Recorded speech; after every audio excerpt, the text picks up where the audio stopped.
إن الحمد لله نحمده ونستعينه ونستغفره ونؤمن به ونتوكل عليه ونعوذ بالله من شرور أنفسنا ومن سيئات أعمالنا من يهده الله فلا مضل له ومن يضلله فلا هادي له وأشهد أن لا إله إلا الله وحده لا شريك له وأشهد أن محمدا عبده ورسوله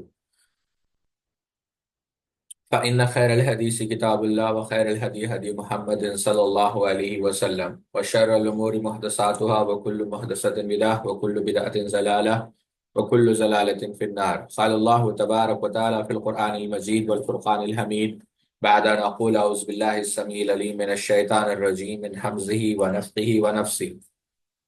يا أيها الناس اتقوا ربكم الذي خلقكم من نفس واحدة وخلق منها زوجها وبث منهما رجالا كثيرا ونساء واتقوا الله الذي تساءلون به والأرحام إن الله كان عليكم رقيبا.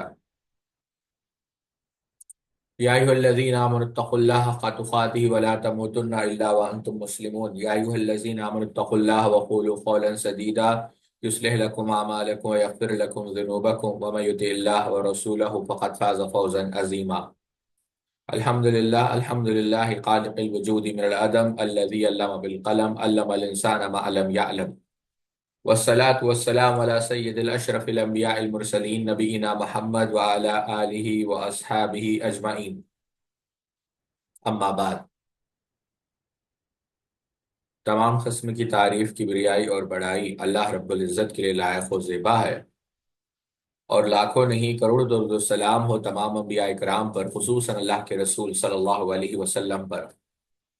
رب اشرح لي صدري ويسر لي امري واحلل عقدة من لساني يفقهوا قولي سبحانك لا علم لنا الا ما علمتنا انك انت العليم الحكيم۔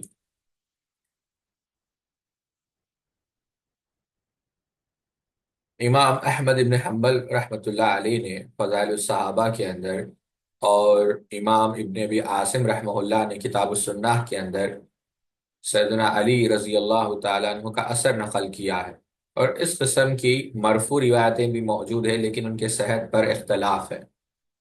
لیکن یہ قول سیدنا علی رضی اللہ تعالی عنہ سے صحیح سند سے ثابت ہے، اور اس کا مفہوم میں آپ کے سامنے عرض کر رہا ہوں کہ سیدنا علی رضی اللہ تعالی عنہ نے فرمایا کہ ایک قوم تو ایسی رہے گی جو مجھ سے محبت کرے گی اور حد درجے محبت کرے گی، لیکن وہ محبت غلو تک پہنچ جائے گی، یعنی اعتدال اس کے اندر نہیں ہوگا، اور وہی محبت ان کو جہنم میں لے کر جائے گی۔ یہ تو ایک گروہ ہوگا، اور دوسرا گروہ یہ ہوگا جو مجھ سے حد درجے نفرت کرے گا، مجھ سے بغض رکھے گا، اور یہی اجنبیت، بغض، نفاق، یہ نفرت ان کو کہاں لے کر جائے گی؟ جہنم میں لے کر جائے گی۔ یعنی اگر خلاصہ ہم آپ کے سامنے رکھیں تو دو قسم کے گروہ ہوں گے جو ہلاک ہوں گے، جو برباد ہوں گے، جو جہنم میں جائیں گے۔ ایک جو محبت میں غلو کریں گے، دوسرے جو نفرت کریں گے۔ اور یہ بات سیدنا علی رضی اللہ تعالی عنہ سے صحیح سند سے ثابت ہے۔ کل ہم نے پہلے گروہ کے متعلق دیکھا، اور پہلا گروہ کیا ہے؟ کوئی بتا سکتا ہے؟ تو کل ہم نے جو پہلا گروہ ہے جو روافض کا ہے، ان کے متعلق اختصار کے ساتھ پڑھنے کی کوشش کی کہ آیا ان کے عقائد کیا ہے، اور جو رسالہ ہم نے سامنے رکھا وہ شیخ عبداللہ بن محمد السلفی رحمۃ اللہ علیہ کا، جو شیخ ابن باز رحمہ اللہ کے مقدمے کے ساتھ چھپا ہے۔ ہم نے اختصار کے ساتھ دیکھا کہ آیا شیعوں کے عقائد کیا ہے، تقیہ کیا ہے، متع کیا ہے، اور خاص کر اہل سنت والجماعت کے متعلق وہ کیا سوچتے ہیں۔ آج انشاءاللہ جو دوسرا گروہ ہے، جو نسب یا جو آپ سکرین پر دیکھ رہے ہیں، یہ اصل میں دراسہ ہے شیخ بدر ابن ناصر ابن محمد العواد کا، نسب اور نواسب، یعنی نواسب کون ہے اور نسب کیا ہے، یہ ہم دیکھیں گے۔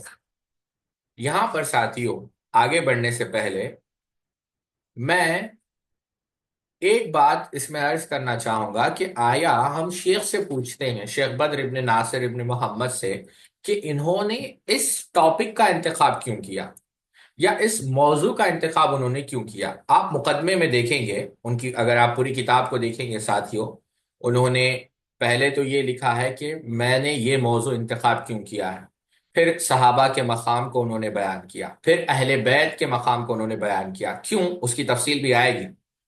پہلے صحابہ کے مقام کو بیان کیا، پھر اہل بیت کے مقام کو بیان کیا، پھر باب باندھا کہ نسب ہے کیا، اس کی تاریخ کیا ہے، بنو امیہ میں اس کی کیا حقیقت تھی، بنو عباسیہ میں یعنی یہ کن کن مراحل سے گزرے ہیں، اور نسب، نسب نہیں نسب، نسب اہل سنت کے یہاں اس کا معنی کیا ہے، اور اسنا اشریہ یعنی جو 12 امام یعنی شیعہ کے اندر بہت سارے گروہ ہیں، اسنا اشریہ کے پاس نسب کا معنی کیا ہے، یعنی اہل تشیع ناسبی کسے سمجھتے ہیں اور اہل سنت ناسبی کسے سمجھتے ہیں۔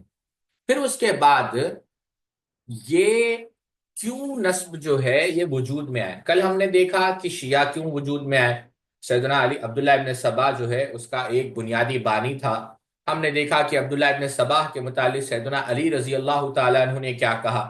تو ناسبی کیسے وجود میں آئے، اور اس کے بعد وہ کیا اسباب تھے جن کی وجہ سے یہ عروج پر پہنچے، اور کن کن علاقوں میں ناسبیوں کا وجود پایا گیا ہے، یعنی کن کی جیوگرافیکلی۔ اگر آپ شیعوں کو دیکھیں گے وہ ایران میں آپ کو نظر آئیں گے، تو ناصری آپ کو کہاں نظر آئیں گے، اور اہل سنت والجماعت کے علماء نے کیا کیا خدمات، کیا کیا کارنامے سر انجام دیے ہیں تاکہ ناصبیوں کا رد کر سکیں، ٹھیک ہے۔ اور پھر اموی خلیفہ کے متعلق جو اموی بحث ہے وہ بھی اس کے متعلق بھی ذکر کیا، اور بہت سارے جو روافظ کے اعتراضات تھے اس کا جواب دینے کی بھی کوشش کی۔ لیکن پہلا سوال، یہ موضوع کا انتخاب کیوں کیا؟ تو شیخ نے بہت ساری وجوہات، کم و بیش 7 وجوہات بیان کی، جس میں سے پہلی وجہ جو انہوں نے بیان کی، انہوں نے کہا کہ ہمارے ناقص علم میں کوئی ایسی کتاب نہیں یا کوئی دراسہ نہیں جو خاص کر اسی فرقے سے متعلق لکھا گیا، یعنی بہت کم معلومات ہے ناسبیوں سے متعلق۔ اور یہ جو ناسبی، یہ جو ایک کانسیپٹ ہے، یہ جو نظریہ ہے، اہل سنت ایک الگ معنوں میں استعمال کرتے ہیں، اہل تشیع ایک الگ معنوں میں استعمال کرتے ہیں۔ تو اس کو صحیح سمجھنے کے لیے اہل سنت کی تعریفات کیا ہے، اہل تشیع کی تعریفات کیا ہے، اس کو جمع کر کر اس پر نقد کیا جائے۔ اور یہ تیسری وجہ یہ ایک نقل کی کہ اس کو سمجھنا اس لیے بھی ضروری ہے کہ صحابہ کے دفاع میں یہ ایک اہم کردار ادا کرتا ہے کہ آیا ناسبی ہے کون۔ اور پھر چوتھی وجہ یہ بیان کی کہ اہل بیت کے حقوق کو سمجھنے کے لیے، اہل بیت کے مقام کو سمجھنے کے لیے آیا یہ بھی سمجھا جائے وہ کون لوگ ہیں جو اہل بیت سے نفرت کرتے ہیں، اہل بیت سے بغض رکھتے ہیں۔ اور ایک بات، روافض ہمیشہ اہل سنت کو ناصبی کہتے ہیں، تو آیا کیا اہل سنت ناصبی ہے، آیا ان کے دعوے میں کوئی دم ہے یا نہیں، اس بات کو بھی سمجھنے کے لیے ان پر ایک مستقل دراسہ ضروری ہے۔ تو یہ تفصیل انہوں نے رکھی، یہ اسباب انہوں نے رکھے، یہ اسباب انہوں نے بیان کیے، یہ وجوہات انہوں نے بیان کیے اس بات کو سمجھنے کے لیے کہ آیا یہ موضوع کیوں اہم ہے۔ اور الحمدللہ، اللہ انہیں جزائے خیر دے، بڑا ہی اچھا کام، بہترین کام کیا ہے شیخ نے۔ اچھا، اب آتے ہیں ساتھیوں جو ہمارے موضوع سے متعلق ہے۔ صحابہ کا مقام ہم نے پچھلے نشستوں میں دیکھا، اہل بیت کا مقام انشاءاللہ شیخ ارشاد الحق اثری کی کتاب میں جب آئے گا ہم تفصیل سے دیکھیں گے، آیا اہل بیت کس کو کہتے ہیں، یہ اہل کا لفظ، آل کا لفظ، بیت، ازواج مطہرات، وہ تفصیل سے ہم دیکھیں گے انشاءاللہ، وہ ہمارا موضوع نہیں۔ ہمارا ارادہ اور ہمارا مقصد یہ ہے کہ خاص کر اس درس میں ہم یہ دیکھیں کہ ناسبی کسے کہتے ہیں۔ پہلی چیز ساتھیوں، یہ جو لفظ نسب ہے اس کی حقیقت، یا یہ لفظ، یہ ایک ایجادی لفظ ہے، یعنی ایک بدعی لفظ ہے ساتھیوں، یعنی ایک بنایا ہوا لفظ ہے۔ اس کی اصل نہ قرآن میں ہے، نہ سنت میں ہے، نہ صحابہ کے آثار میں۔ جو پہلا یہ جو ناسبی جو لفظ ملتا ہے، سید الحمیری کی ایک کتاب ہے مواقف الشیعہ، اس کے اندر انہوں نے یہ لفظ استعمال کیا ہے کہ نسب، اور ہمیری کا جو انتقال ہوا 173 اور 180 ہجری کے درمیان، تو کہا جا سکتا ہے کہ پہلی دفعہ یہ جو لفظ استعمال ہوا ہے وہ دوسری صدی کے انتہا پہ، یعنی دوسری صدی کے خاتمے پر۔ اہل سنت کے یہاں علی بن المدینی رحمۃ اللہ علیہ کا ایک قول ملتا ہے، جس کو امام لالکائی رحمہ اللہ نے شرح اصول اعتقاد اہل سنہ والجماعہ کے اندر نقل کیا، کہ اگر تمہیں کوئی مشبہہ کہے، یعنی یہ کہے کہ تم اللہ تعالیٰ کے اسماء و صفات میں تشبیہ سے کام لیتے ہو، تو ہم سمجھ جائیں گے کہ وہ جہمی ہے، کیونکہ جہمیہ اہل سنت والجماعت کو مشبہہ کہتے ہیں۔ اور اگر کوئی تمہیں مجبر کہے تو ہم سمجھ جائیں گے کہ وہ قدری ہے، اور اگر تمہیں کوئی ناصبی کہے تو ہم سمجھ جائیں گے کہ وہ رافضی ہے، کیونکہ روافض اہل سنت کو ناصبی کہتے ہیں۔ ٹھیک ہے؟ ابو زرع رازی رحمت اللہ علیہ نے بھی یہ بات کہی، یہ لفظ استعمال کیا، اور اس کو طبقات الحنابلہ کے اندر نقل کیا کہ اگر تم کسی کوفی کو دیکھو، یعنی کوفہ کے رہنے والے کو دیکھو کہ وہ تان کر رہا ہے سفیان ثوری رحمہ اللہ پر، زائدہ رحمہ اللہ پر، یہاں پر زائدہ سے مراد زائدہ ابن خدامہ ثقفی ہے، اگر ان پر تان کر رہا ہے تو سمجھ جاؤ کہ وہ رافضی ہے۔ اور اگر تم کسی شامی کو دیکھو، شام کے علاقے میں رہنے والے کو، جو امام معقول رحمت اللہ علیہ پر، امام اوزائی رحمت اللہ علیہ پر، امام معقول کون ہے؟ معقول ابن ابی مسلم شہدب ابن شعذلی الحذیلی رحمہ اللہ، بہت بڑے عالم دین ہے، اور امام اوزائی رحمہ اللہ، تو سمجھ جاؤ کہ وہ ناصبی ہے۔ ٹھیک ہے؟ یہ بات آپ یاد رکھیں ساتھی، یہ یہاں پر لفظ جو ہے، یہ پہلی یہاں پر اس کا استعمال ہوا اس لفظ کا ان کتابوں میں، یعنی یوں سمجھے آپ پہلے پہلے، یا جو ایک پرانا ذکر ملتا ہے یا اولین ذکر کہہ لیں آپ، تو وہ اسی کتاب میں جو ہے ان اقوال میں آپ کو ملتا ہے کہ ہاں دوسری صدی کی انتہا پہ یا تیسری صدی کی ابتدا میں یہ لفظ جو ہے استعمال ہوا ہے، ناصبی۔ بعد میں چل کر یہ عام ہو گیا ہے۔ ناصبی کہتے کس کو، نصب کہتے کس کو ہے؟ کسی چیز کو اٹھانا، کھڑا کرنا، یا ہدف بنانا، ٹارگٹ بنانا۔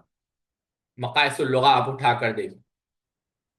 اچھا، اب یہ تو ہے ایک لغوی معنی ہم نے دیکھا، یعنی یہ کہا جاتا ہے کہ اس نے کیا نصب، یعنی اس نے کیا کر دیا، اس نے جو ہے اعلان کر دیا جنگ کا، کس کے خلاف؟ دشمن کے خلاف، اس نے روک دیا، اس نے لڑائی کی۔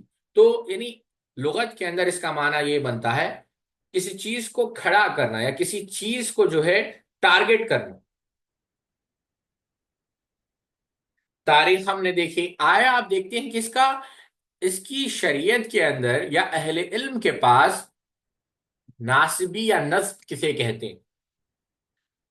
امام زمخشری رحمہ اللہ نے یہ بات کہی، الکشاف آپ اٹھا کر دیکھیں، یا اور بھی ان کی کتابیں ہیں، اس میں وہ یہ بیان کرتے ہیں، اور یہی بات محمد آلوسی رحمہ اللہ نے روح المعانی میں بھی بیان کی، کہ نصب یہ ہے کہ سیدنا علی رضی اللہ تعالی عنہ سے نفرت کی جائے، ان کی مخالفت کی جائے، یہ ایک معنی ہے۔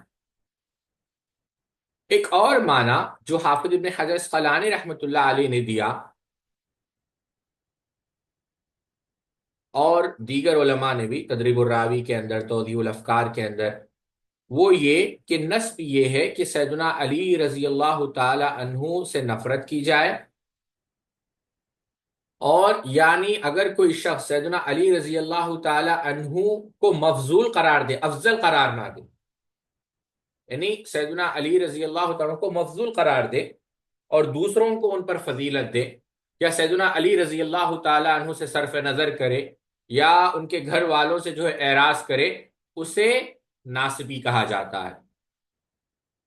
ابو البقاء الکففی رحمہ اللہ نے کہا کہ نسب ایک ایسے مکتب فکر کا نام ہے جس کا مقصد یا جس کا ہدف یہی ہے کہ سیدنا علی رضی اللہ تعالی عنہ سے نفرت کی جائے۔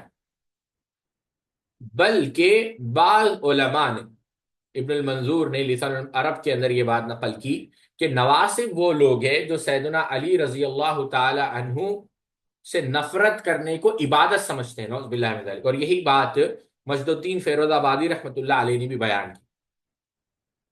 شیخ الاسلام علامہ تیمیہ رحمۃ اللہ علیہ مجموع الفتاوی کے اندر لکھتے ہیں کہ نواسب وہ ہے جو اہل بیت کو تکلیف دے، چاہے قول سے یا فعل سے۔ یہ بات شیخ الاسلام نے تیمیہ رحمہ اللہ نے کی کہ نواسب وہ لوگ ہیں جو اہل بیت کو تکلیف دے، چاہے قول سے یا فعل سے۔ ٹھیک ہے، تو یہ ساتھیوں نسب کی جو ہے تعریف ہے اہل سنت والجماعت کے نزدیک۔ ٹھیک ہے، تو آپ دیکھیں گے تو دو اس کے جو ہے مراحل بنتے ہیں ساتھی۔ ایک مرحلہ تو یہ ہے کہ نواسب کا ٹارگٹ کہہ لیں آپ، یا نواسب کا نشانہ بنے سیدنا علی رضی اللہ تعالیٰ عنہ، یعنی کھلم کھلا سیدنا علی رضی اللہ تعالیٰ عنہ سے انہوں نے بغض رکھا، نفرت رکھی، بلکہ ان سے بغض رکھنا یا ان سے نفرت کرنے کو عبادت قرار دیا، جیسے کہ خوارج۔ کہ خوارج کے اندر بہت سارے لوگ ایسے تھے، یا یوں سمجھے اس میں اہل علم کا اختلاف ہے، یعنی بعض علماء جیسے امام الاکبری رحمہ اللہ، امام الزبیری رحمہ اللہ نے کہا کہ یہ خوارج ہی ہے ناصبی، لیکن حقیقی بات یہی ہے کہ خوارج اگرچہ پہلے لوگوں میں سے ہے جو اس مرض کے شکار ہوئے، لیکن صرف یہ مرض خوارج کی حد تک محدود نہیں رہا، آگے بھی یہ مرض بڑھا۔ تو ایک تو خوارج سے، دوسرے تھے مروانیہ۔ یہ مروانیہ کون ہے ساتھیوں؟ یہ امیت خاندان کا ہی ایک دوسرا شاخ ہے، جو جن کو جب عہدہ ملا، جس میں پہلے جو حاکم تھے وہ مروان بن الحکم تھے، اور جو آخری حاکم تھے وہ مروان ابن محمد تھے۔ تو یہ بھی ایک یوں سمجھے آپ، بہت سارے مروانیہ ایسے تھے جو یہ دعویٰ کرتے تھے نعوذ باللہ من ذالک کہ سیدنا علی رضی اللہ تعالیٰ عنہ سیدنا عثمان ابن عفان رضی اللہ تعالیٰ عنہ کے قتل میں شامل تھے، حالانکہ ہم نے دیکھا کہ ایسی کوئی بات صحیح نہیں، بلکہ آپ تعجب کریں گے کہ سیدنا عثمان ابن عفان رضی اللہ عنہ کی شہادت کے بعد بہت سارے لوگ عثمانیہ بھی کہلائے، اور یہ لفظ آپ کو تاریخ کی کتابوں میں ملے گا۔ بہت سارے ایسے محدث ہیں یا راویان حدیث ہے جن کو عثمانی کہا گیا، جیسے بشر ابن مفصل الرقاشی، قیس ابن حازم، موسیٰ ابن طارف، ابو عبد الرحمن السلمی، عاصم ابن ابی نجود، عبداللہ ابن اون، حماد ابن زید، مسروق، طلحہ ابن مصرف الیامی۔ شیخ نے بہت سارے نام نقل کیے ہیں، ہم اس سے آگے بڑھتے ہیں۔ دوسرا جو مرحلہ تھا وہ یہ تھا جس کے اندر یہ صرف سیدنا علی رضی اللہ تعالی عنہ تک محدود نہیں رہی، یہ آگے بڑھ گئی، یعنی یہ سیدنا علی رضی اللہ تعالیٰ عنہ سے بھی نفرت، پھر اس کے بعد سیدنا علی رضی اللہ تعالیٰ عنہ سے جا کر سیدنا علی رضی اللہ عنہ کے گھر والے، یہ اہل بیت، یہ دو مرحلے آپ دیکھیں۔ اچھا، ایک بات یہاں پر یہ بھی یاد رکھیں کہ خود ناسبیوں کے اندر بہت سارے لوگ روافظ تھے، کیونکہ بہت سارے روافظ ایسے بھی ہیں ساتھیوں جو شیعوں کے اندر بہت سارے فرقے ہیں۔ ایک فرقہ آپ دیکھیں، ایک فرقہ ہے کاملیہ، یہ فرقہ ابو کامل کے ماننے والوں کا تھا۔ اس نے یہ کہا کہ صحابہ کافر ہو گئے نعوذ باللہ من ذالک، کیونکہ سیدنا علی کے ہاتھ پہ بیعت انہوں نے نہیں کی، اور سیدنا علی بھی کافر ہو گئے کیونکہ انہوں نے ان سے لڑا نہیں نعوذ باللہ من ذالک۔ تو شیعوں کے اندر بھی بہت سارے ایسے فرقے ہیں جو سیدنا علی رضی اللہ عنہ سے بغض رکھتے ہیں۔ تو پتہ یہ چلا کہ خوارج کے اندر بھی نواسب پائے جاتے ہیں، مروانیہ کے اندر بھی نواسب پائے جاتے ہیں، اور کچھ شیعہ کے اندر بہت سارے نواسب پائے جاتے ہیں جو اہل بیت سے، سیدنا علی سے جو ہے نفرت کرتے ہیں نعوذ باللہ من ذالک۔ ایک اور بات کہ شیعوں کے یہاں، روافظ کے یہاں نسب کیا ہے، یہ بھی آپ دیکھیں۔ سمجھ رہے ہیں آپ میری بات؟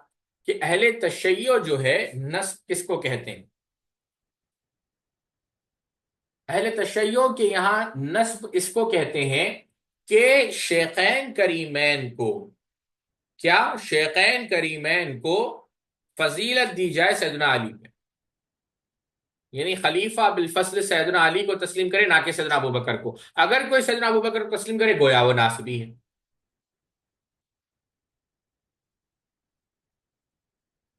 آپ سمجھ رہے ہیں میری بات؟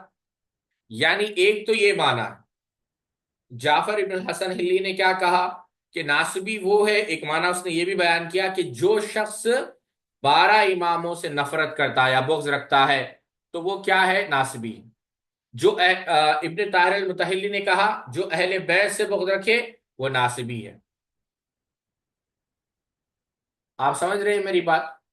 تو جو اماموں کو معصوم نہ مانے، ناسبی وہ ہے جو ان 12 ائمہ سے بغض رکھے یا ان کو معصوم نہ مانے، تو ایسا شخص جو ہے کیا ہے؟ ناسبی ہے۔ تو اگر اہل تشیع کی تعریف آپ لیں گے تو ان کی تعریف کے مطابق، ان کے ڈیفینیشن کے مطابق ہر کوئی، ہر سنی ناسبی ہے۔ یہی وجہ ہے، ایک نقطہ میں آپ کے سامنے نقل کرتا ہوں، متقدمین کے یہاں، اس نقطے کو یاد رکھیں، اسی وجہ سے متقدمین جو اہل سنت کے علماء گزرے ہیں، ان کے نزدیک اگر کوئی شخص ناصبیت کی تہمت لگاتا ہے تو سمجھ جانا چاہیے کہ رافضی، کیونکہ یہ جو اصطلاح ہے یہ رافضیوں کی ایجاد کرتا ہے۔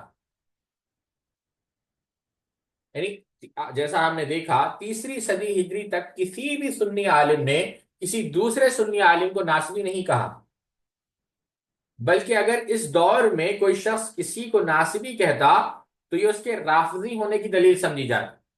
جیسا ہم نے ذکر کیا، علی بن مدینی رحمہ اللہ نے کیا کہا؟ جو کہتا تھا کہ فلاں ناصبی ہے تو ہم جان لیتے تھے کہ وہ کیا ہے؟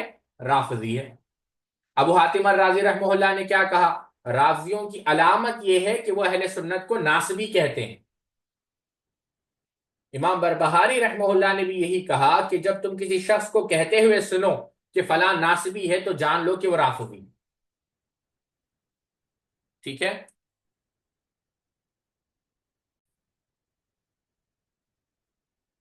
اب ہم نے دیکھا کہ اہل سنت کے یہاں نسب کی تعریف کیا ہے، نواسب کسے کہتے ہیں، اور اہل تشیع کے یہاں ناصبی کسے کہتے ہیں۔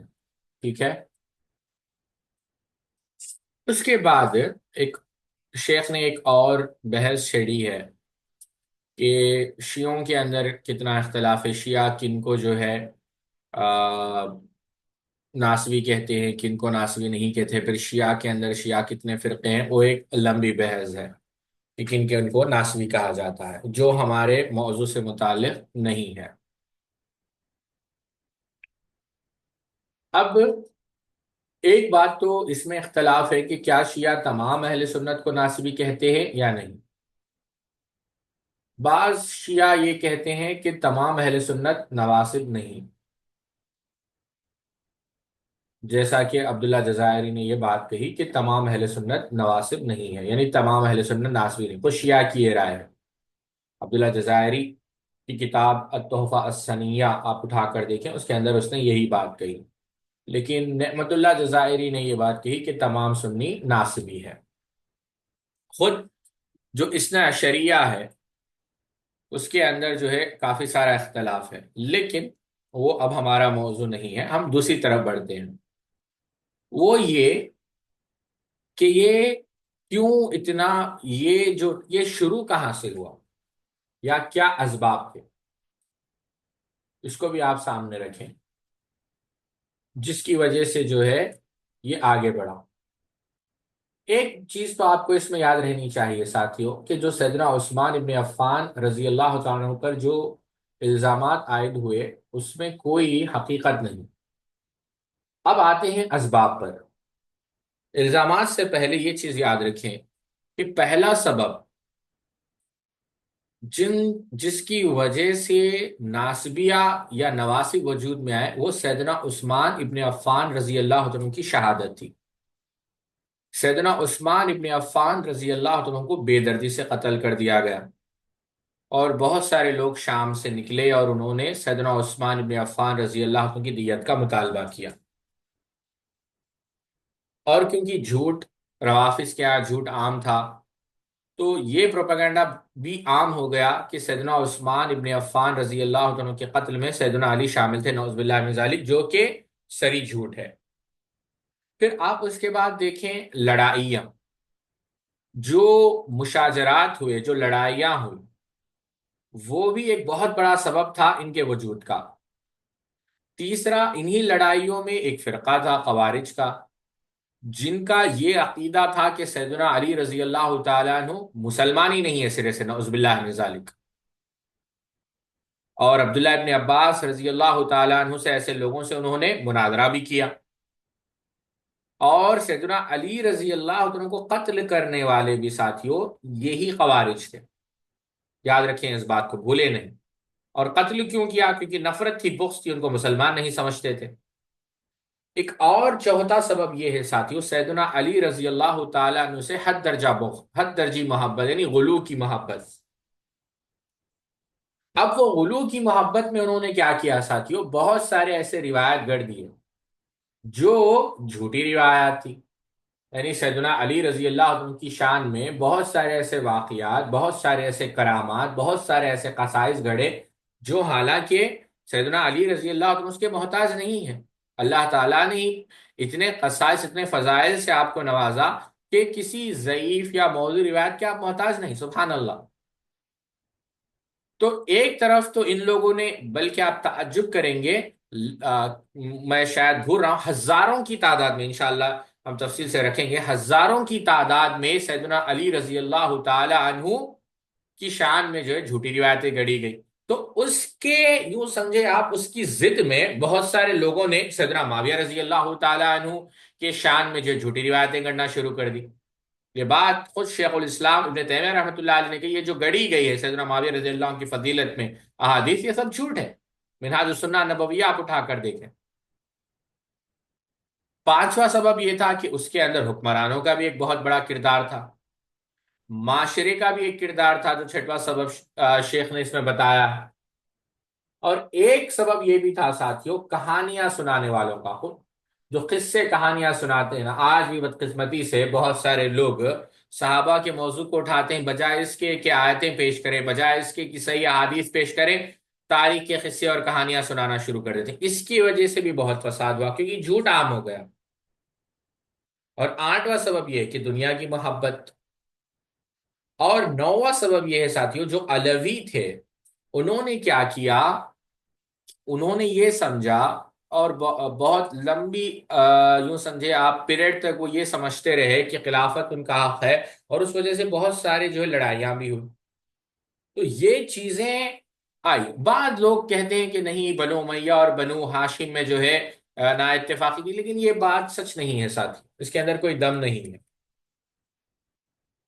بعض کہتے ہیں کہ نہیں، یہ پرانی دشمنی تھی، کیونکہ سیدنا علی نے بنو امیہ میں سے بہت سارے لوگوں کو قتل کیا تھا جب اسلام کے خلاف ان لوگوں نے جنگ لڑی. تو یہ بےہودہ باتیں ہیں ساتھیوں، اس میں کوئی خاص وزن نہیں ہے.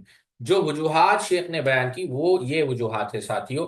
ان وجوہات کی وجہ سے نواسب جو ہے عروج پر، اور نواسب جو ہے ان کا فتنہ پھیلا. اور یہ کہاں تھے ساتھیوں؟ اگر آپ دیکھیں گے یہ شام کے علاقے میں تھے، بعد میں بہت سارے علاقوں میں یہ جو ہے. اب خوارج کو آپ لے لیں، خوارج کہاں تھے؟ عراق میں تھے، کوفہ میں تھے، بصرہ میں تھے، آج کا جو عمان ہے وہاں پہ تھے، حضرموت میں تھے، اراما میں تھے، زانزبار میں تھے، ارتکو میں تھے. یہ پورے علاقے ہیں. آپ ایک ایک علاقہ کہاں، سجستان سستان میں تھے، کرکویا میں تھے، کرنگ میں تھے، خزدار میں تھے. اور پھر آپ مغرب میں چلے جائیں، وہاں بھی خوارج تھے. تو وہ یہ پورے لوگ تیارت میں تھے، جبل نفوسا میں تھے، جو جربا کا جو جزیرہ ہے وہاں تھے، دمر میں ہے، رزیقہ میں تھے، زنزقہ میں تھے. تو یہاں پر یہ لوگ پھیل گئے ساتھی. اور آپ ایسٹ کی طرف آ جائے، مشرق کی طرف آ جائے، تو شام کے علاقے میں تھے جو ناسبی تھے، یہ یہاں پھیلے ہیں ساتھی. اب یہ تفصیل وہاں کیوں پھیلے، اب ظاہر سی بات ہے، آپ اسباب سامنے رکھ کر سمجھنے کی کوشش کریں گے، آپ کو سمجھ میں آ جائے گی بات. تو پھر ہم اس کو جوڑنے کی کوشش کرتے ہیں کہ نسب یہ اصطلاح ہے جو روافظ کی ایجاد کردہ ہے. دوسری صدی کی انتہا، تیسری صدی کی ابتدا میں اس کا ذکر ملتا ہے. اہل سنت کے یہاں نواسب کون ہیں ہم نے ذکر کیا، اہل تشیع کے یہاں کون ہے ذکر کیا. یہ اسباب تھے 8 سے 9 جن کی وجہ سے یہ پھیلے سیدنا علی کے بغض میں. اور بعد میں چڑھ کر یہ بغض صرف سیدنا علی تک محدود نہیں رہا، سیدنا علی کے خانوادے تک یہ جو پہنچ گیا. اور اس کے بعد یہ کن کن علاقوں میں پائے جاتے ہیں وہ علاقے ہم نے آپ کے سامنے نقل کیے، اور بھی بہت سارے ہیں لیکن چند، تاکہ خاکہ آپ کے ذہن میں رہے، وہ ہم نے آپ کے سامنے رکھا. اچھا، ایک اور بات ہے ساتھیوں جو شیخ نے اس میں نقل کی ہے، لیکن مختلف جگہوں پر، لیکن میں چاہتا ہوں کہ ایک آسان انداز میں آپ کے سامنے رکھوں، تاکہ آپ اندازہ کر لیں کہ آیا ناسبیوں کو اگر سمجھنا ہے یعنی ان کی علامات کیا ہے ساتھیوں، وہ بھی ہم آپ کے سامنے رکھتے ہیں، ٹھیک ہے؟ پہلی بات تو یہ ہے ساتھیوں، ان کی جو علامات ہیں یا ان کی جو سائنس ہیں، پہلی علامت یہ ہے کہ یہ سیدنا علی رضی اللہ عنہ کی خلافت پر طعن کرتے ہیں، بلکہ بعض ناسبی تو اتنے آگے بڑھ گئے، انہوں نے سیدنا علی رضی اللہ عنہ کو چوتھے نمبر پر خلیفہ ماننے سے بھی انکار کر دیا۔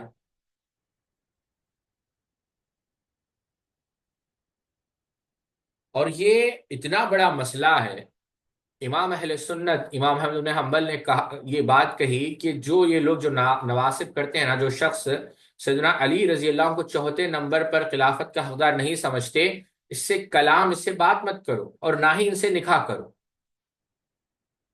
شیخ الاسلام ابن تیمیہ رحمۃ اللہ علیہ نے مجموع الفتاوی میں لکھا ہے کہ جس مسئلے پر مخالفت کرنے والے کی تذلیل کی جاتی ہے وہ خلافت کا مسئلہ ہے، اور وہ یہ کہ اہل سنت مانتے ہیں کہ رسول اللہ صلی اللہ علیہ وسلم کے بعد جو خلیفہ برحق تھے وہ سیدنا ابو بکر تھے، پھر سیدنا عمر تھے، پھر سیدنا عثمان تھے، پھر سیدنا علی، اور جو کوئی ان ائمہ میں سے کسی کی بھی خلافت پر طعن کرتا ہے تو وہ اپنے گھر کے گدھوں سے بدتر گمراہ۔ تو پہلی علامت تو ناسبی کی یہ ہے کہ وہ سیدنا علی رضی اللہ عنہ کی خلافت پر طعن کرتا ہے، اور دوسری علامت یہ ہے ساتھیوں کہ وہ سیدنا علی رضی اللہ تعالیٰ عنہ اور سیدنا معاویہ رضی اللہ عنہ کا جو آپس میں اختلاف ہے، اس اختلاف میں سیدنا علی رضی اللہ عنہ کو حق پر ماننے سے انکار کرتا ہے۔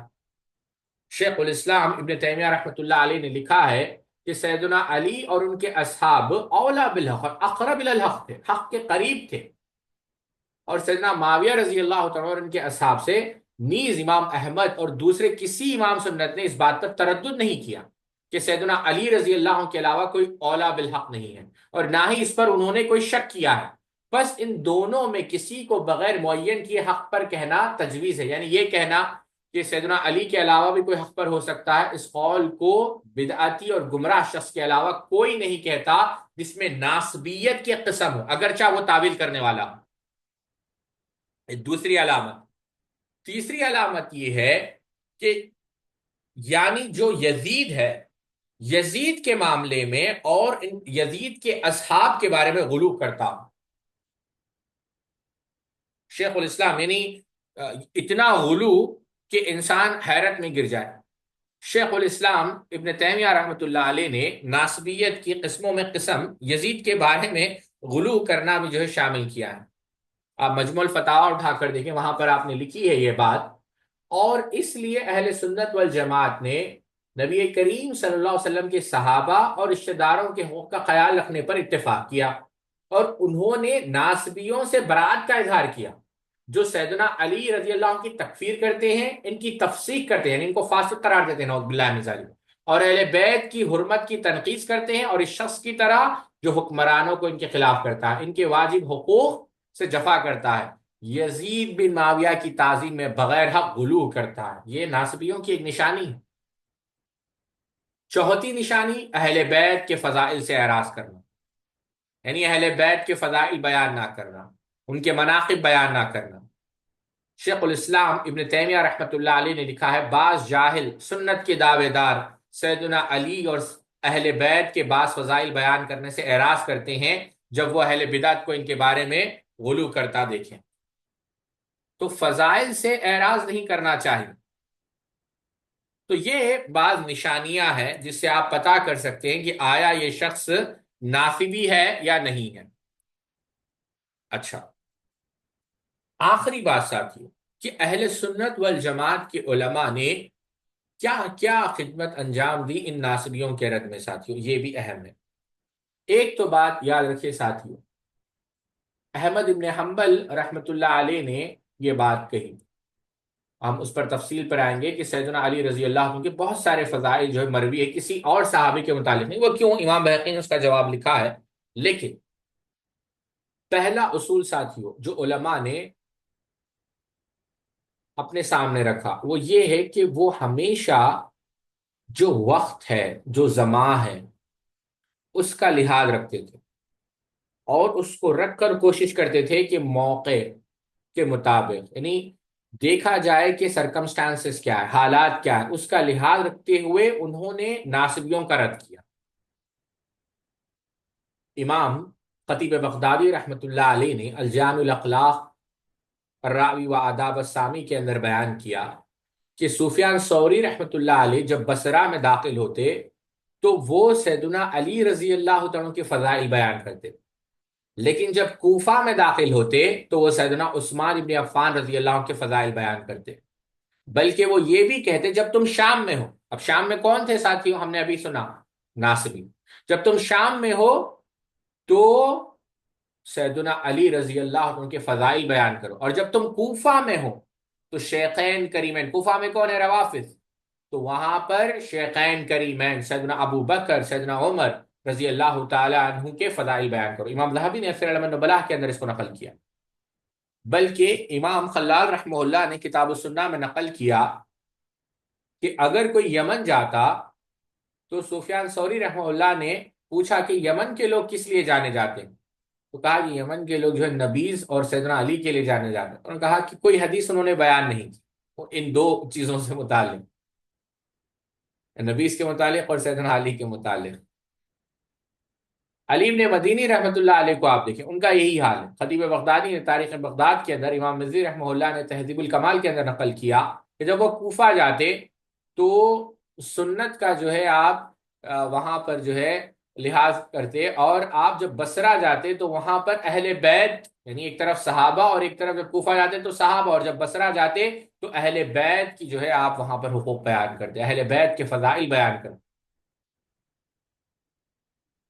تو یہ یعنی وقت کو دیکھا جائے، حالات کو دیکھے جائیں کہ کہاں کیا کس چیز کی ضرورت ہے، یعنی آپ اگر دوسرا اصول آپ دیکھیں تو اگر آسانی سے سمجھانا، اگر اس کو سمجھایا جا سکتا ہے، وہ یہ کہ یہ لوگ، یہ اہل علم لوگوں کے حالات سے ناواقف نہیں تھے، انہیں پتا تھا کہ کیا ہو رہا ہے، تو حکمت سے انہوں نے کام لیا۔ آپ امام شافعی رحمۃ اللہ علیہ کو دیکھیں، امام ابن طارق ابن معین اٹھا کر انہوں نے ایک شخص کو نصیحت کی کہ آپ اہل بیت سے محبت کریں، اہل بیت سے محبت کرنا ایمان کی علامت ہے، لیکن آپ رافضی نہ بنیں، یعنی غلو سے کام نہ لیں۔ وہیب ابن الورد رحمۃ اللہ علیہ، ان کا جو نام تھا وہیب ابن الورد رحمۃ اللہ علیہ، یہ بہت بڑے حدیث کے راوی ہے، بلکہ زاہد ہے۔ 153 ہجری میں آپ کا انتقال ہوا، صحیح مسلم کے اندر آپ کی روایت ہے، ابو داؤد کے اندر، ترمذی کے اندر۔ آپ نے کیا کہا؟ آپ نے کہا، اللہ اکبر ساتھی غور کریں، کہا کہ جب آپ سیدنا علی رضی اللہ تعالی عنہ کے فضائل بیان کرنے کا ارادہ کریں، سیدنا علی رضی اللہ عنہ کے مناقب بیان کرنے کا منشا آپ رکھیں، تو آپ پہلے سیدنا ابو بکر رضی اللہ عنہ کی فضیلت بیان کریں، سیدنا عمر رضی اللہ عنہ کی فضیلت بیان کریں، پھر آپ سیدنا علی رضی اللہ عنہ کے فضائل کو آپ بیان کریں۔ کیوں؟ سفیان ثوری کہتے تھے کیونکہ شیعوں کی وجہ سے ہم سیدنا علی رضی اللہ عنہ کے فضائل بیان نہیں کرتے۔ اس کا یہ مطلب نہیں کہ سفیان ثوری رحمۃ اللہ علیہ سیدنا علی کے فضائل کا انکار کرتے ہیں، اسے نفرت کرتے ہیں، بالکل بھی نہیں، وہ خود بیان کرتے تھے جیسا ہم نے دیکھا، لیکن یہ چیز کہ کہیں شیعہ یہ نہ کرے کہ ان روایتوں میں ٹول مٹول کر کر جو ہے یعنی باطل کو پھیلانے کے لیے اس کو استعمال کریں، یعنی اہل سنت اس کا خاص خیال رکھیں کہ ہم جب بیان کریں چیزوں کو تو تفصیل کے ساتھ بیان کریں۔ آپ سیدنا امام نسائی رحمہ اللہ کو آپ لے لیں، جب آپ دمشق میں داخل ہوئے، آپ نے نواسب کو دیکھا، وہاں پر آپ نے کتاب لکھی خصائص علی، یعنی سیدنا علی رضی اللہ عنہ کے قصائل پر آپ نے کتاب لکھی۔ جب آپ طبرستان پہنچے تو آپ نے دیکھا کہ صحابہ کی توہین ہو رہی ہے، تو آپ نے وہاں پر کتاب لکھی صحابہ کی فضیلت پر۔ تو یہ اہل سنت والجماعت کا جو ہے منہج رہا ہے کہ لوگوں کا خیال کرتے ہوئے، حالات کو دیکھتے ہوئے، حکمت دیکھتے ہوئے۔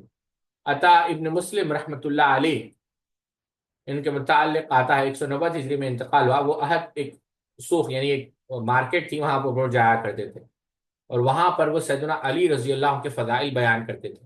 اور اس میں خوارج ہوتے تھے. لیکن جعفر ابن برقان یہ بھی بہت بڑے عالم دین ہیں. جعفر ابن برقان رحمہ اللہ نے ان سے کہا کہ ایسا مت کرو، کیونکہ آپ ایسے دعوت دیں کہ جب آپ مجلس میں بیٹھیں، بازار میں جائیں، تو پورے صحابہ کی فضیلت بیان کریں، اور ان صحابہ میں آپ کیا کریں، پھر سیدنا علی رضی اللہ عنہ کی فضیلت بھی بیان کریں. تو اہل سنت والجماعت نے بہت جو ہے احتیاط کے ساتھ، حکمت کے ساتھ کام کیا ہے. پہلی چیز تو کیا کی ہے ساتھیوں، سیدنا علی رضی اللہ عنہ کے فضائل جمع کیے، سیدنا علی رضی اللہ عنہ کے، اور پھر سیدنا علی رضی اللہ عنہ کے گھرانے اہل بیت کے فضائل بیان کیے.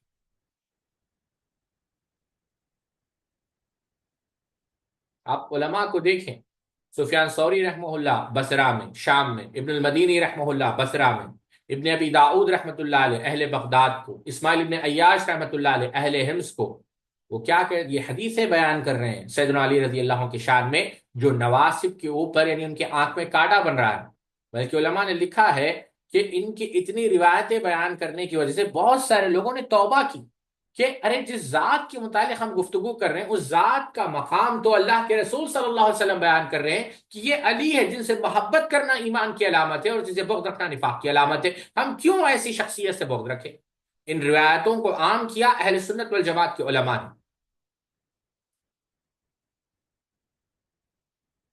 یہ ایک حتیٰ کہ آپ اس سے اندازہ کریں، جو احمد بن حنبل رحمہ اللہ کی بات میں ذکر کر رہا تھا، کہ احمد بن حنبل رحمۃ اللہ علیہ نے یہ بات کہی، امام حاکم رحمۃ اللہ علیہ نے مستدرک کے اندر، اور شیخ الاسلام ابن تیمیہ نے منہاج السنہ نبویہ کے اندر بھی نقل کیا، کہ کسی اللہ کے رسول کے صحابی کے فضائل ہم تک اتنی کثیر تعداد میں نہیں پہنچے جتنا کہ کس کے پہنچے ہیں، سیدنا علی رضی اللہ تعالیٰ عنہ. اس کی وجہ کیا ہے ساتھ؟ امام بہقی رحمۃ اللہ علیہ نقل کیا، اس کی وجہ یہ ہے کہ سیدنا علی رضی اللہ تعالیٰ عنہ کی جو عمر تھی، آپ نے تینوں اللہ کے رسول صلی اللہ علیہ وسلم کا دور دیکھا، یعنی خلفائے ثلاثہ سیدنا ابو بکر، عمر، عثمان رضوان اللہ تعالیٰ میں جو ان کا دور دیکھا، اور وہ آخر تک رہے. اور اس کے بعد بعض لوگ ایسے نکلے، ایسے ظاہر ہوئے جنہوں نے ان کی مخالفت کی، ان کے خلاف خروج کیا. تو جو سیدنا علی کے ساتھ تھے، جو صحابہ، چاہے وہ سعد بن ابی وقاص ہو، عمار بن یاسر ہو، ان لوگوں نے کیا کیا، ان لوگوں نے روایت یہ بیان کی کہ تم کس کی مخالفت کرو، یہ سیدنا علی ہے رضی اللہ تعالیٰ عنہ. تو جن کی تم مخالفت کرو، جن کے بارے میں اللہ کے رسول صلی اللہ علیہ وسلم نے یہ بات کہی، جن کے بارے میں اللہ کے رسول صلی اللہ علیہ وسلم نے یہ بات کہی، جن کے فضائل میں یہ بات ہے، جن کا مقام یہ ہے، جن کی عظمت یہ ہے، جن کا رتبہ یہ ہے، تاکہ ان کا رد کیا جا سکے. اور یہی بات ابن حجر اسقلانی رحمۃ اللہ علیہ نے بیان کی. تو پہلا کام جو اہل سنت والجماعت کے علماء نے کیا، روایتیں بیان کی. اور آج بھی ضرورت ہے ساتھیوں کہ ان کے فضائل، ان کے مناقب کو بیان کیا جائے. اور دوسری بات، یا دوسرا کام کہہ لیں آپ، کہ ان کے فضائل پر، ان کے خصائص پر کتابیں لکھی باضابطہ، سیدنا علی رضی اللہ کی فضیلت پر، اہل بیت کے حقوق پر. اور سب سے اہم کتاب آپ کو امام نسائی رحمۃ اللہ علیہ کے لے لیں آپ، خصائص، جو سیدنا علی رضی اللہ، اس کا اردو میں بھی ترجمہ ہوا ہے، خصائص علی.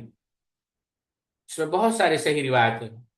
امام ابن جریر الطبری رحمۃ اللہ علیہ، معجم الادباء آپ اٹھا کر دیکھیں، وہاں پر آپ نے فضائل علی بن ابی طالب لکھی. بلکہ امام طبری رحمہ اللہ نے غدیر خون کی حدیث کو بیان کیا، جس کی وجہ سے ایک لمبی بحث ہے. آپ امام طبری رحمہ اللہ کی سیرت پڑھیں گے تو آپ کو وہاں پر یہ بھی مل جائے گا. ابو القاسم طبرانی رحمہ اللہ نے کتاب علی، سیدنا علی کے فضائل پر لکھی. بعض علماء نے عام لکھ دیا اہل بیت کے فضائل پر. ابن ابی حاتم رحمۃ اللہ علیہ نے لکھا. ہم نے شیخ خالد کی تحقیق پہلی نشست میں یا ابتدائی نشست میں دیکھی تھی، کہ کتابیں، شاید وہ ریکارڈ نہیں ہوا، کہ کتنے علماء نے اہل بیت کے جو ہے مناقب پر جو ہے کتابیں لکھی. اور ایک بات یاد رکھیں، دور نہ جائے، کوئی کہہ سکتا ہے کہ یہ کتابیں ہمیں ملے گی یا نہیں. آپ صحیح بخاری کو لے لیں، سیدنا علی کی فضیلت پر جو ہے ابواب ہے. جو قریشی ہے، ہاشمی ہے، ابو الحسن ہے. پھر اللہ کے رسول صلی اللہ علیہ وسلم کی صاحبزادی سیدۃ النساء اہل الجنہ سیدہ فاطمہ رضی اللہ تعالی عنہ، ان کے فضائل پر ابواب ہے. سیدنا حسن، سیدنا حسین، یہ ابواب باندھے ہیں. آپ صحیح مسلم آپ اٹھا کر دیکھ لیں، سیدنا علی کی فضیلت، سیدنا حسن کی فضیلت، سیدنا حسین کی فضیلت، اللہ کے رسول صلی اللہ علیہ وسلم کی گھرانے کی فضیلت، سیدہ فاطمہ رضی اللہ تعالیٰ عنہ کی فضیلت، یہ تو احادیث کی کتاب ہیں، بلکہ آپ عقائد کی کتابیں آپ اٹھا کر دیکھ لیں، چاہے وہ ابوبکر خلال کی کتاب السنہ ہو، شرح مذاہب اہل سنہ ہو، العقیدہ طحاویہ ہو، شرح اعتقاد اہل سنہ ہو، لمعۃ الاعتقاد ہو، العقیدہ الواسطیہ، برابر وہاں پر یہ بات بیان کی کہ اہل بیت سے محبت یہ ہمارے ایمان کا جز ہے. یہ ان کی خدمات رہی. ایک اور ناحیے سے بھی آپ دیکھیں، رد کیا ہے ان لوگوں کا جنہوں نے جنہوں نے سیدنا علی رضی اللہ عنہ پر اعتراض کرنے کی کوشش کی، یعنی جو باطل اعتراضات صرف حسد اور بغض کی بنیاد پر. بلکہ ابو العالیہ رحمۃ اللہ علیہ نے کہا، امام عبدالرزاق السنانی نے اپنے مصنف کے اندر نقل کیا، مجھے نہیں پتا کہ اللہ تعالیٰ کی دو نعمتوں میں سے بڑی نعمت کون سی ہے. کیا یہ نعمت بڑی نعمت ہے کہ اللہ تعالیٰ نے مجھے خارجی نہیں بنا، یعنی اللہ تعالیٰ نے مجھے کافر نہیں یعنی اسلام کی دولت سے نوازا، یا یہ بڑی نعمت ہے کہ اہل سنت بنایا، خارجی نہیں بنایا. اور خارجیوں کو بھی انہوں نے ایسے ہی کیا، روایتیں بیان کی کہ خارجیوں سے مناظرہ کیا، خارجیوں سے قتال کیا، اور جو بھی ان سے ملتے تھے ان سے اعراض کیا، بہت ساری چیزیں ہیں. تو یہ اہل سنت والجماعت کے جو ہے کیا کہتے ہیں ساتھیوں، خدمات رہے. بلکہ اب ایک بات، ہو سکتا ہے بات میری یعنی طویل ہو رہی ہو، لیکن حتیٰ کہ جو ناصبی تھے محدثین نے ان سے روایتیں بھی نہیں لی. بعض اہل سنت کے علماء ان کی رائے یہی تھی کہ نواسب سے جو روایتیں بھی نہ نقل کی جائیں. آپ دیکھیں رابعہ ابن یزید، یہ سیدنا علی رضی اللہ تعالیٰ عنہ کو برا بھلا کہتے تھے. تو ابو حاتم رحمۃ اللہ علیہ نے کہا کہ ہم ان سے روایتیں نہیں لیں گے. یزید ابن معاویہ کو لے لیں کہ ان سے روایت لی جائے یا نہ لی جائے، کہا نہیں، ان سے روایت نہ لی جائے. عمر ابن سعد کو لے لیں، عمر ابن سعد کے متعلق یہ اسی اسی لشکر کے امیر تھے جس میں سیدنا حسین رضی اللہ تعالیٰ عنہ کو خط لکھیا گیا. تو یہی ابن معین رحمۃ اللہ علیہ سے پوچھا کیا وہ ثقہ ہے، تو یہی ابن معین نے کہا ایسا شخص کیسے ثقہ ہو سکتا ہے جو سیدنا حسین رضی اللہ عنہ کو قتل کرے. بلکہ یہ ابن القطان رحمۃ اللہ علیہ نے ایک روایت نقل کی تھی ان سے، لیکن جب ان پر جو ہے نقد کیا گیا وہ نادم ہو گئے، شرمندہ ہو گئے کہ اور زندگی بھر کبھی ان سے روایت نہیں ہوئی. تو روایتیں تک نہیں لی. تو اس طریقے سے انہوں نے اہل سنت والجماعت کے علماء نے نواسب کا رد کیا. اور بھی بہت ساری باتیں ہیں، لیکن خلاصہ ہم نے آپ کے سامنے رکھنے کی کوشش کی. جو کچھ بھی اس کے اندر غلطیاں ہوئی ہے وہ ہمارے اور شیطان کی طرف سے ہوئی ہے، ہمارے نفس اور شیطان کی طرف سے. لیکن جو کچھ بھی حق بات ہوئی ہے اللہ کا فضل رہا ہے، اللہ تعالیٰ کی نصرت رہی ہے. تو اللہ تعالیٰ سے دعا ہے اللہ رب العزت ہم سب کو کہنے سننے سے زیادہ عمل کرنے کی توفیق عطا فرمائے. اللہ رب العزت صحابہ کی بھی محبت، اہل بیت کی بھی محبت ہمارے دل میں جمع فرمائے، اور اللہ رب العزت مرتے دم تک صحابہ سے کے حقوق بھی اور اہل بیت کے حقوق بھی ہمیں ادا کرنے کی توفیق عطا فرمائے. بارک اللہ فیکم، سبحانک اللہم و بحمدک، اشہد ان لا الہ الا انت، استغفرک واتوب الیک. السلام علیکم ورحمۃ اللہ وبرکاتہ.